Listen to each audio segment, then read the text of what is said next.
This is Julianne Condia, host of Rewritten. Thank you so much for listening to the following broadcast on Public House Media.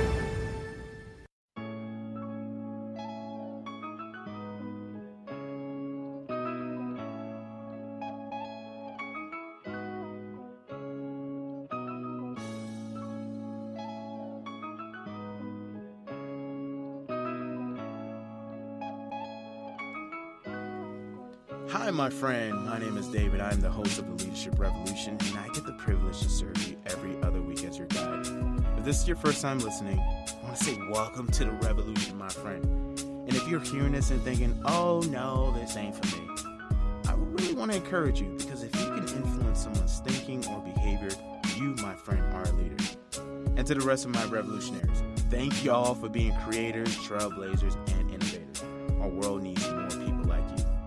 We are continuing this Reinventing Yourself series, and we're talking about reinventing yourself as an athlete. And I have one of the best former athletes here in the Colorado Springs area. Her name is Tia Gourth, born in Amarillo, Texas, but spent the majority of her life growing up in various towns in Kansas. She received her BA in elementary education, minoring in leadership at Washburn University in Topeka, Kansas. At Washburn University, she was a member of the women's soccer team, which is Tia's first passion. She received her master's degree in health, physical education, recreation at Emporia State University. Before moving to Colorado, Tia taught 4th grade and was an assistant women's soccer coach at Washburn University. She now lives in Colorado with her husband, Dylan, and 2 Dalmatians for the past year. Tia is currently working as an operational specialist at the U.S. Olympic Committee. She's legit, y'all. She has experience in elementary education, higher education, college athletics, youth sports, health, and fitness. Tia is passionate about challenging herself through personal growth, living a healthy life, traveling outdoor adventures, and creating new family traditions, and encouraging others to start their own journey. Tia was also my classmate in the Leadership Now program back in 2019, and I've known her for a little bit over 6 months, so I know her a lot now. And in the short time, she has been an inspiration to myself and so many others, from starting a book club to becoming my business partner and developing this youth leadership summer camp.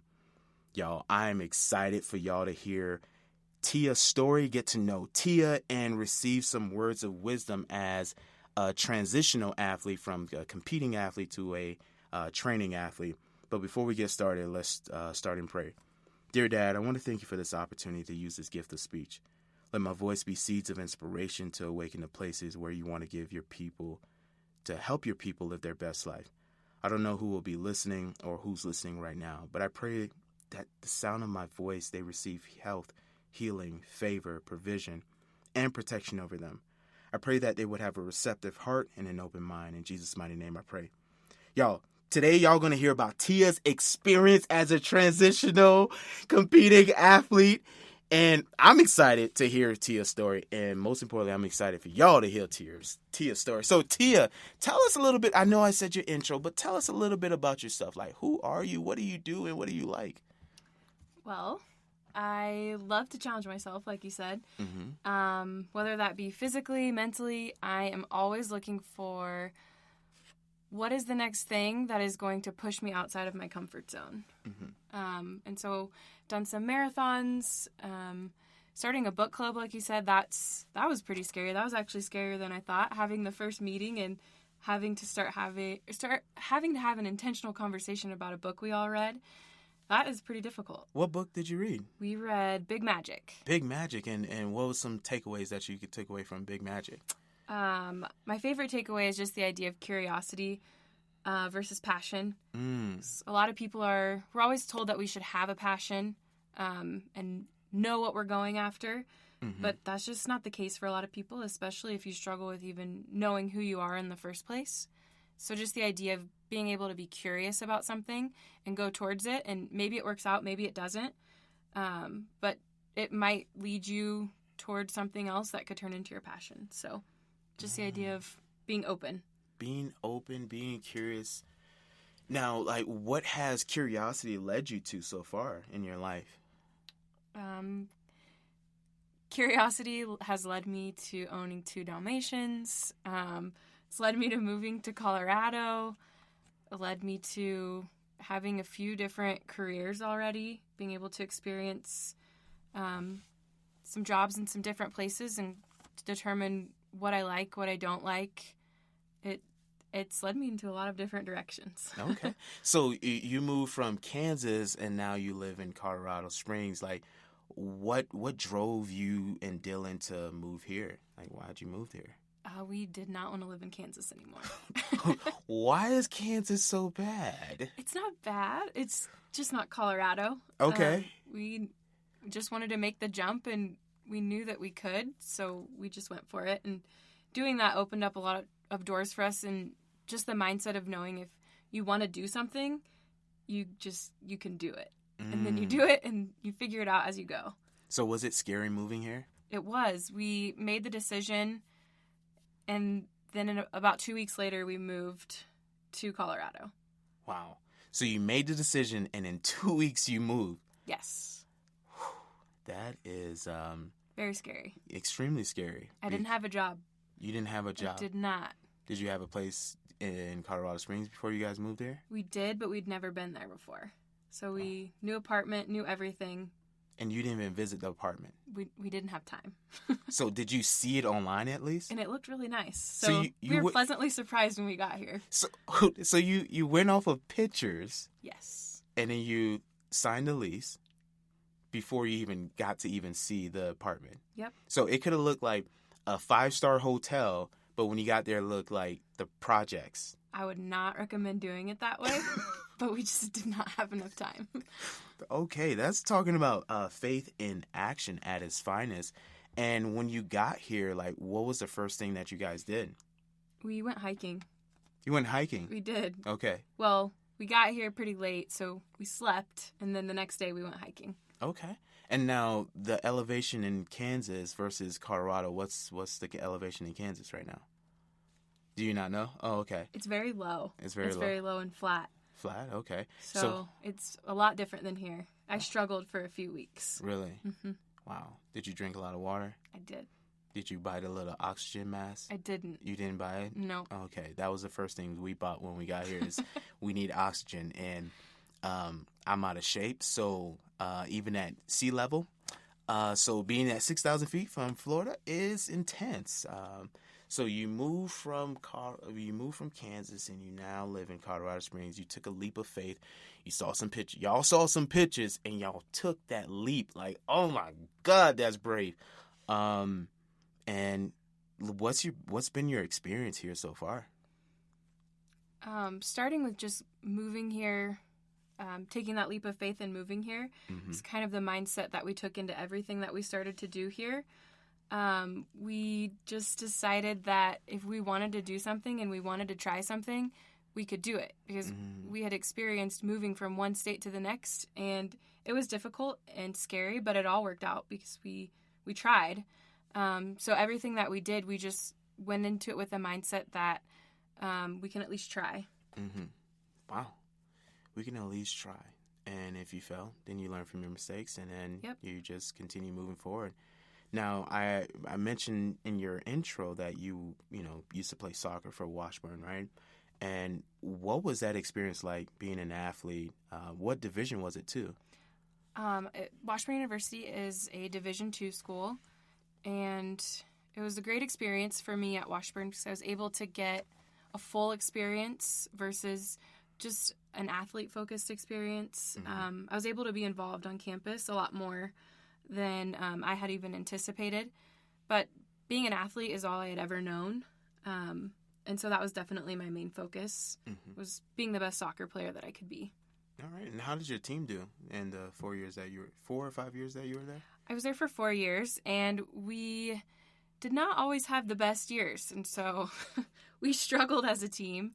But definitely learned a lot through the adversity of that. And if I could go back, I would give myself a different mindset of gratitude, being grateful for all of the moments that I'm getting versus being frustrated with them. So that's the advice that I'd love to give, that no matter how your team is doing, you won't get to play forever.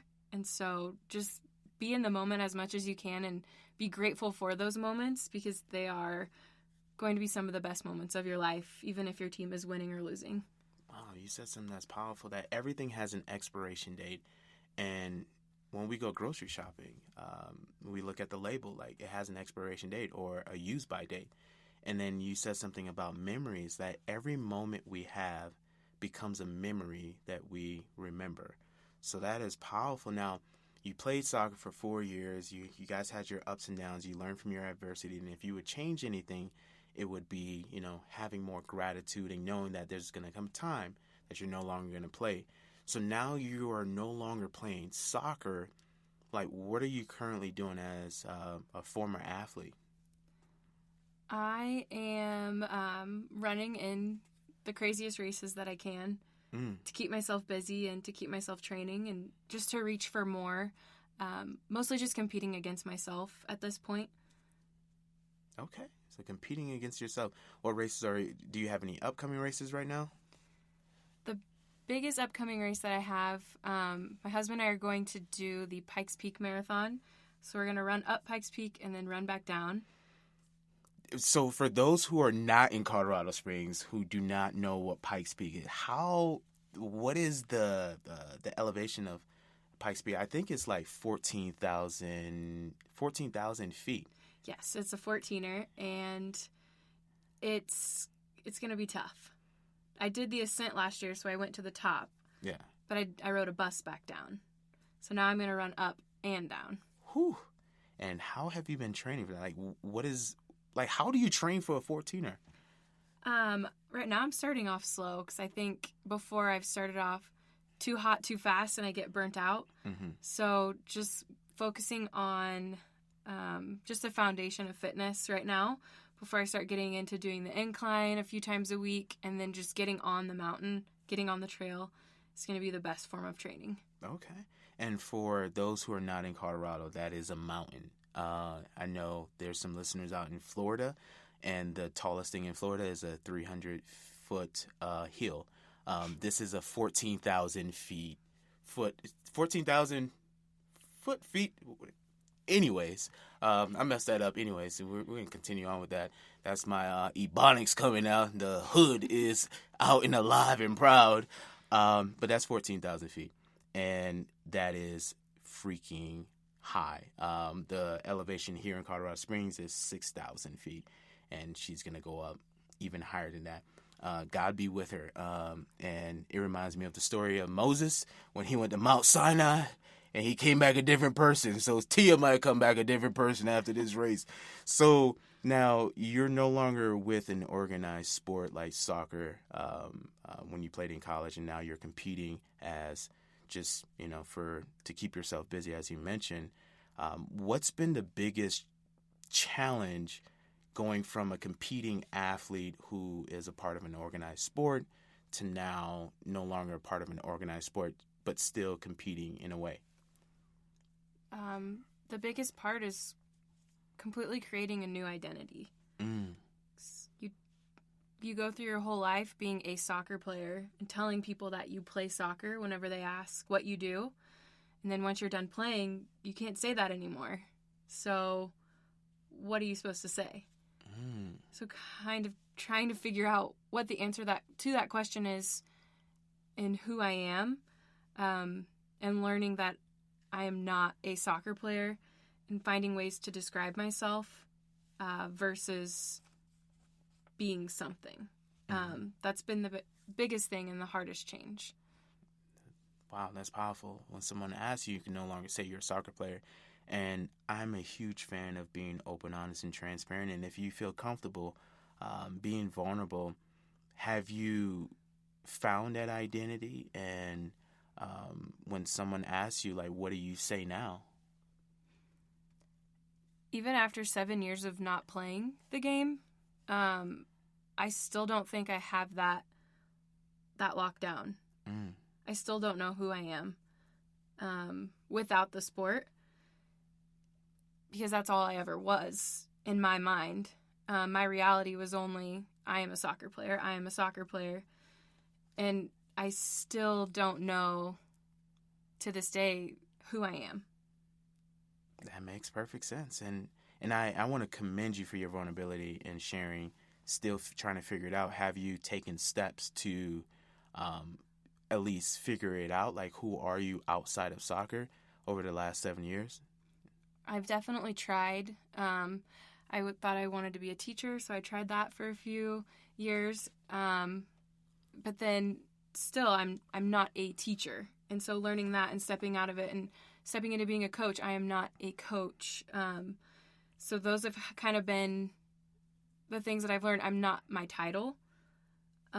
So trying to dig deeper to find who I am outside of the titles, what makes me me. Mm-hmm. Those are just things I never thought about before. And so I think all the long runs that I go on have allowed me to go inward and try and figure out who I am and who do I want to be remembered for. Because I know people aren't just going to, when I die, people aren't going to say, she's a soccer player. I don't want that to be the only thing that they remember about me. So how can I be impactful in the person that I am, mm-hmm. And not what I do? It's powerful. So the running has allowed you to start reflecting. Do you do any other reflection exercises to think out things, to release things? What do you do? I love to journal. I love to write. I love to read and then journal about what I read. So just finding different ways to express my thoughts is really powerful for me. And a lot of it comes out in writing. Mm-hmm. So writing, journaling, reading, and that's helped you to do a lot of reflection and to at least move forward, even though you haven't found it, but it still has you on that path.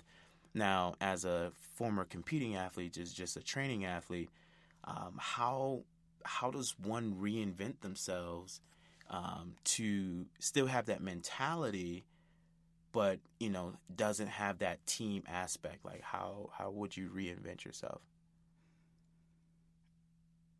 That's a really good question. That's something that I'm still working on trying to figure out. But I've found ways to. We all want to belong to something and we all want to be a part of something. And so I can take what I've learned through my sport where we all felt like we were a part of something bigger than ourselves together and we were working towards something bigger. So taking that idea and creating a place where people belong and where their voice is heard and where they can feel like they're a part of something bigger than themselves and they're working together with people to reach a goal. Mm-hmm. That idea excites me, thinking about creating something where people have that opportunity. Because it doesn't have to end when your career ends. You can transfer that into something else to make an impact in the world. Mm-hmm. So you're talking about creating an environment where people feel like they belong. Like, is there any ideas of creating something that athletes can feel that they belong? Are you trying to create a space? Like, what's an idea of creating that space? I think as an athlete who has been through the experience of transitioning out of your sport, I have an opportunity and also a responsibility to open that door. And I think it would be really powerful if former athletes came together and shared their experiences, because we only hear about, a lot of times, we hear about the struggles sometimes, but most of the time we hear about the victories and the triumphs and the gold medals. We hear about all the good things that happen, but we don't hear about what's going on behind the scenes. Mm-hmm. A lot of athletes struggle with all of the expectations and the pressure. And then when that's all over, you struggle even more. And so I think creating a community where athletes, former athletes, current athletes come together to pave the way for future athletes, mm-hmm. To have a stronger experience and giving them the tools when they do exit, how to do it with mental stability and confidence, to take what they've learned in their sport mm-hmm. and use it to impact the world. And I know you're very, very passionate about mentorship and, like you talked about, paving the way for future athletes.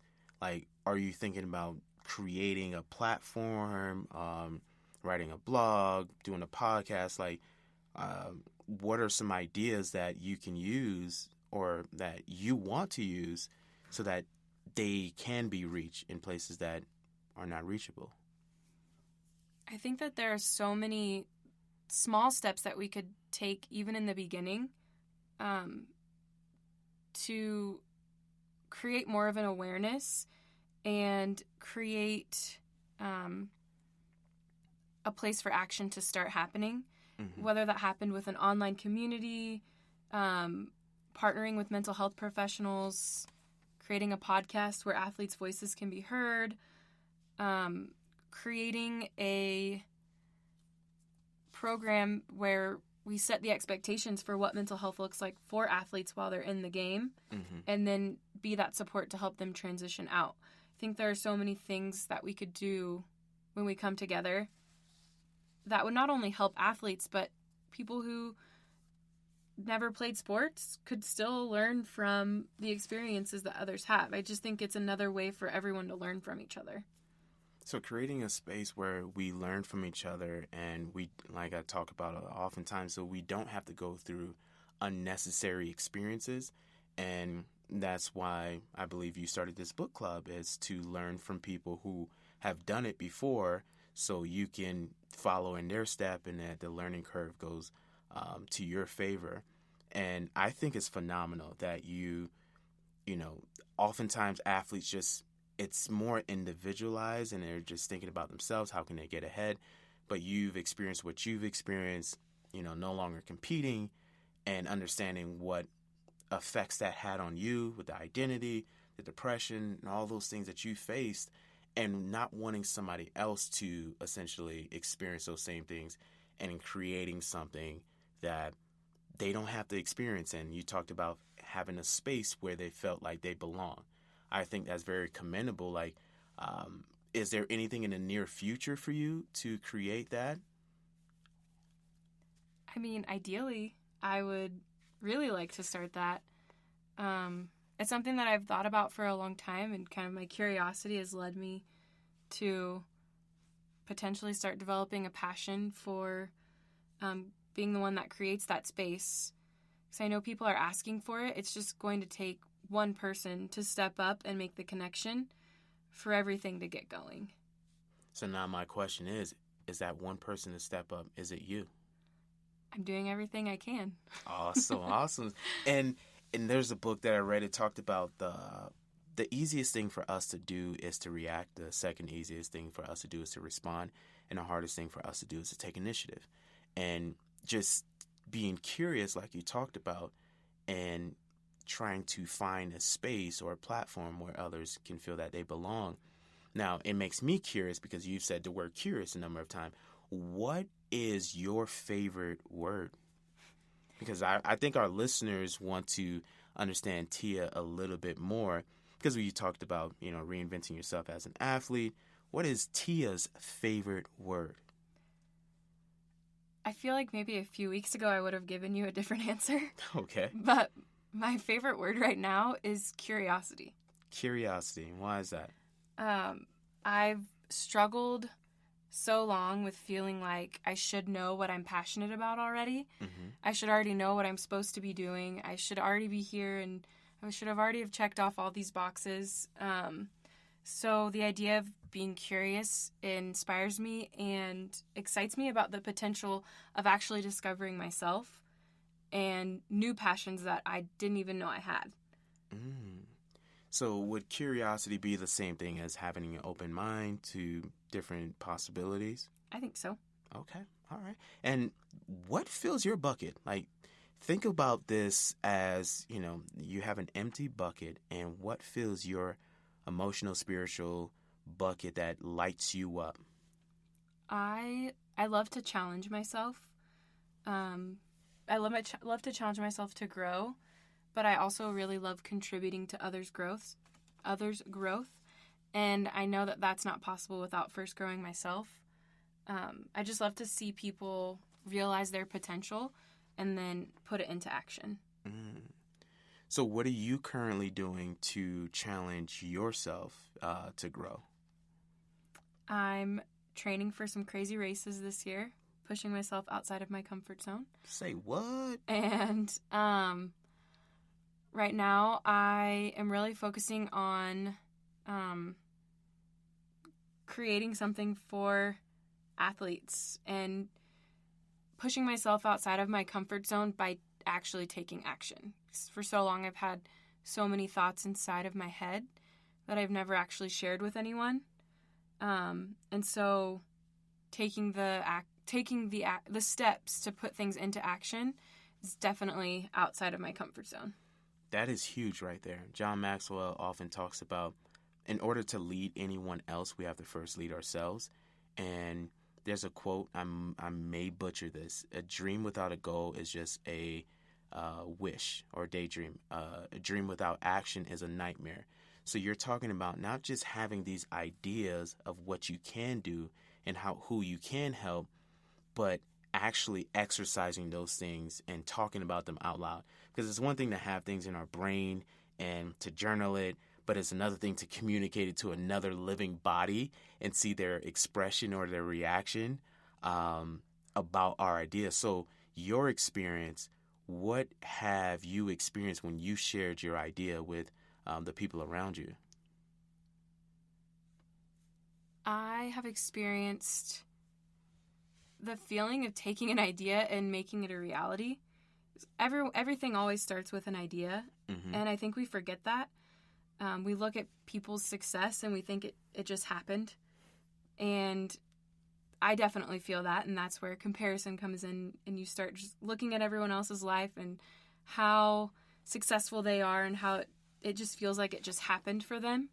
But their success started with an idea too. And so kind of realizing that an idea can become a reality when you put action behind it. And that has been my biggest takeaway so far in just doing things. Nothing's happened yet, but it's my reality because I've actually taken steps to make it real outside of my brain. There's a recent exercise that I believe that you've been doing for the last couple of weeks, growing a couple of different herbs and planting something. Talk to me about that and how it would correlate to an idea starting to manifest. Yeah, so I'm growing 5 different herbs. Only 3 of them have sprouted. So still waiting on basil and thyme. Thyme's just taking its time. I see what you did there. That was a pun. She's a poet and she didn't know it. But I've been watering them. At first I was watering them a little too much, and I think they're drowning. It is dry in Colorado Springs. It is, but they got a little bit too much water at the beginning. Oh, okay. Making sure that they had enough light, speaking life into them. What are some things you would say to your plant? Tell them that they're powerful. Powerful? What They're else? growing. They're growing? You can do this. You can do it! Everything you got! But it's been really cool to see them start sprouting kind of at the same time that I've taken an idea and watered it and let it start sprouting. I've allowed it to have life, because otherwise it's just been trapped in the soil.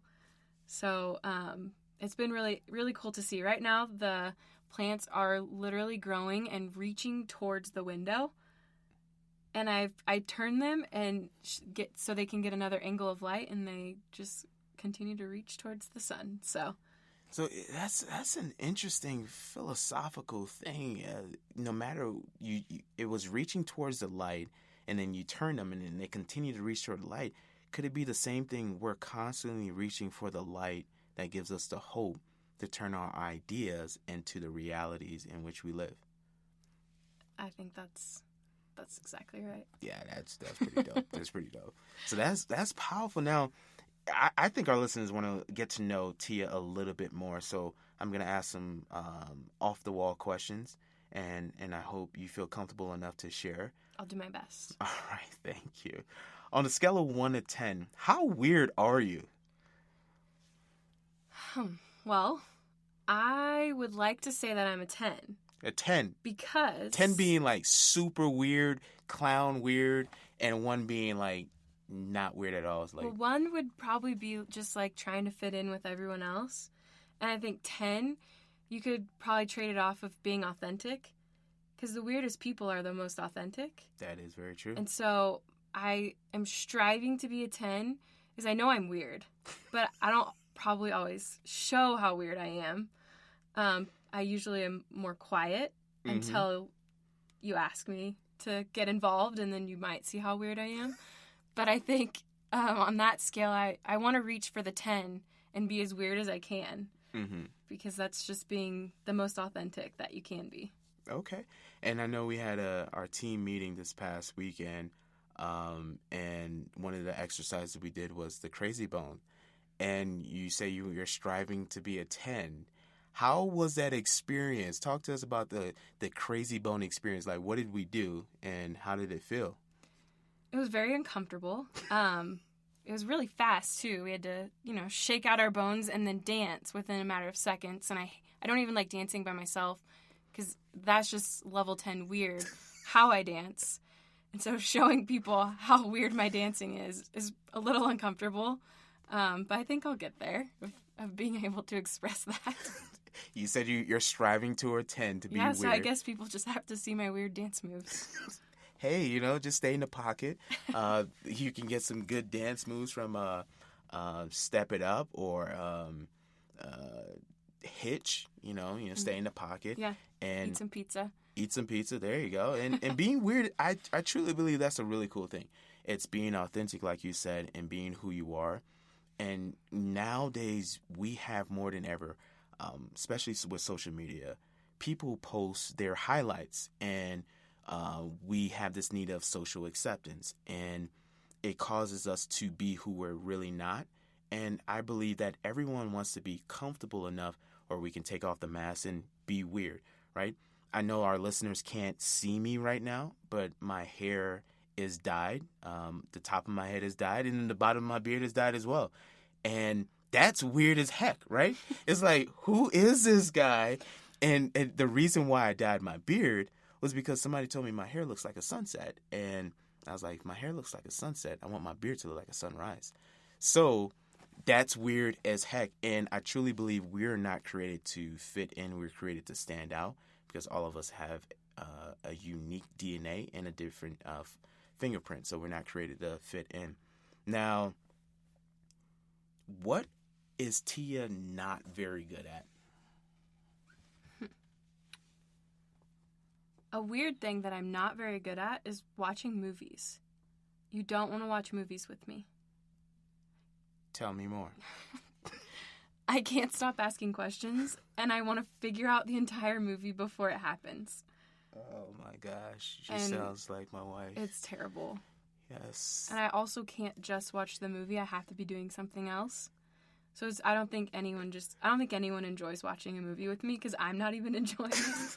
So I'm not good at watching movies. Sounds like Audrey. We could be watching the movie the first time for both of us, and she'll be asking me questions. That's what I do. About the movie. It's like, we're watching the same thing. I haven't seen anything. I don't know. But if you sit long enough, I'm sure your question is gonna get answered. And moving while not watching movies. I think that's the multitasker in you. That's interesting because, wow, you asked a lot of questions. Like, what are some questions you asked? Why do you think they're doing that? What do you think's gonna happen next? Oh, are they gonna be okay? What's your favorite genre? Like scary, comedy? I like anything. Okay. I don't really love horror movies.